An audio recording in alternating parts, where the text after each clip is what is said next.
तो नमस्कार दोस्तों, स्वागत है एक नई वीडियो पर। आज की वीडियो लेकर हम हाजिर हैं।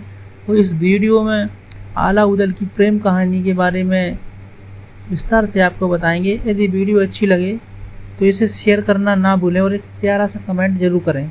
आप कहाँ से इस वीडियो को देख रहे हैं, सुन रहे हैं, ये ज़रूर कमेंट में हमें बताएँ। शुरू करने से पहले एक निवेदन है कि आप हमारे चैनल पर नए हैं तो हमारा चैनल सब्सक्राइब कर लें। हम इसी तरह की वीडियो आपके लिए लेकर आते रहते हैं। तो वीडियो शुरू करते हैं। प्राचीन समय पहले शिवगढ़ नामक ज़िले में एक बहुत ही प्रतापी और बहादुर राजा रहा करता था। उस राजा का नाम मकरंदी था। मकरंदी नामक राजा नरवर किले में रहा करते थे और वहीं से अपने राज्य पर राज करते थे। राजा को अस्त्र शस्त्र का बहुत अच्छे से ज्ञान था। राजा बहुत ही बलवान थे। कोई भी शत्रु उनके राज्य पर आक्रमण करने से पहले बहुत सोच विचार करा करता था और ऐसा कोई भी शत्रु नहीं था जिसको राजा ने पराजित ना किया हो। राजा के राज्य में राजा की प्रजा बहुत खुशी खुशी रहा करती थी। राजा के राज्य में सभी लोग एक दूसरे से मिलजुल कर रहा करते थे और प्रजा भी अपनी राजा का बहुत सम्मान किया करती थी और उनको बहुत प्रेम करती थी। तो राजा की एक बहन थी जिसका नाम था राजकुमारी फुलवा। राजा की बहन का नाम क्या था? फुलवा रानी। तो राजकुमारी फुलवा देखने में बहुत ही सुंदर और सुशील थी। तो राजकुमारी फुलवा भारत देश की सुंदर कन्याओं में से एक थी। प्राचीन समय से चली आ रही रीति के अनुसार राजकुमारी को भी फूलों से तोला जाता था। राजकुमारी फुलवा के सुंदर रूप को देखने के लिए लोग बहुत प्रयत्न किया करते थे। तो राजा मकरंदी के राज्य में दो बहुत ही प्रतापी और हर कला में निपुण अस्त्र शस्त्रों के ज्ञान से भरपूर दो भाई रहा करते थे, जिन्होंने अपनी योग्यता का प्रदर्शन हर तरफ किया हुआ था। चारों तरफ दोनों भाइयों के चर्चे हुआ करते थे। उन दोनों भाइयों के नाम आला जो बड़ा भाई था तथा छोटा भाई उसका नाम था उदल। उदल देखने में बहुत ही सुंदर था। दोनों भाई अपना समय बाहर घूमने में ही व्यतीत किया करते थे। एक बार जब आला और उदल घूमते हुए नरवर आ गए थे तब उदल ने राजा मकरंदी की बहन राजकुमारी फुलवा को पहली बार देखा था।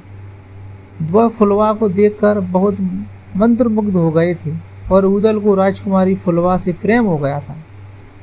पूरे राज्य में जब आला और उदल की चर्चाएं होने लगी थी कि दो भाइयों में से छोटा भाई सबसे सुंदर है, उसका नाम उदल है, जिसकी सुंदरता देखने लायक है।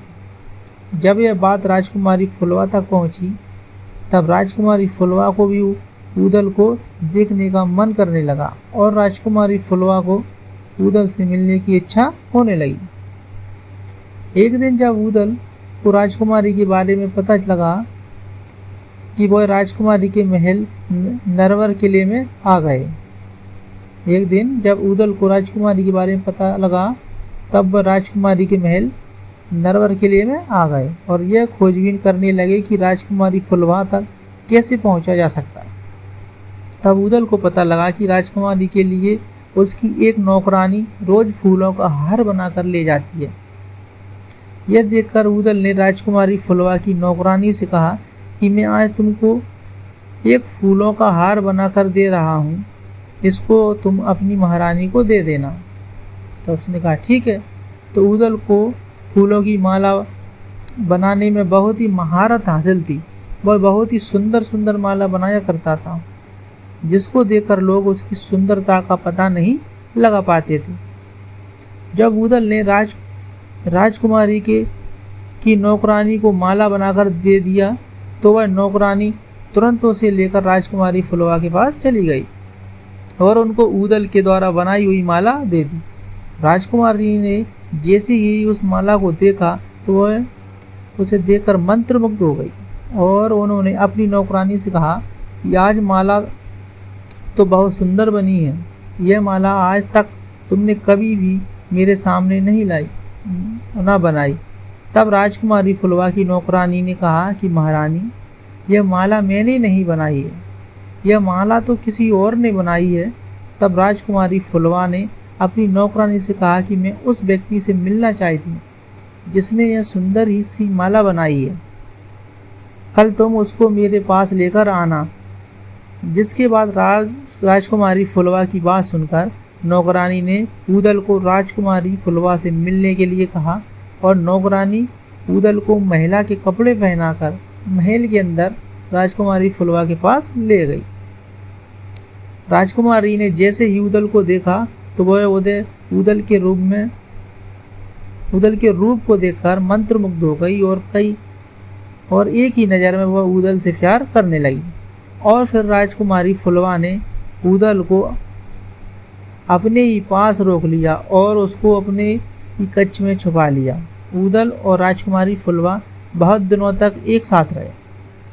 एक बार जब राजा मकरंदी ने अपनी बहन राजकुमारी फुलवा को फूलों से एक बार फिर से तौलवाया तो राजकुमारी का वजन बड़ा हुआ पाया, जिससे राजा मकरंदी को शक हो गया कि राजकुमारी फुलवा को किसी पुरुष ने छुआ है, जिसके कारण राजा बहुत क्रोधित हो गए और उन्होंने अपने सभी सैनिकों और नौकरों से कहा कि तुम लोग जाकर राजकुमारी फुलवा के कमरे में चेक करो कि कोई पुरुष तो वहाँ पर नहीं है और पूरे महल में भी तलाशी करो।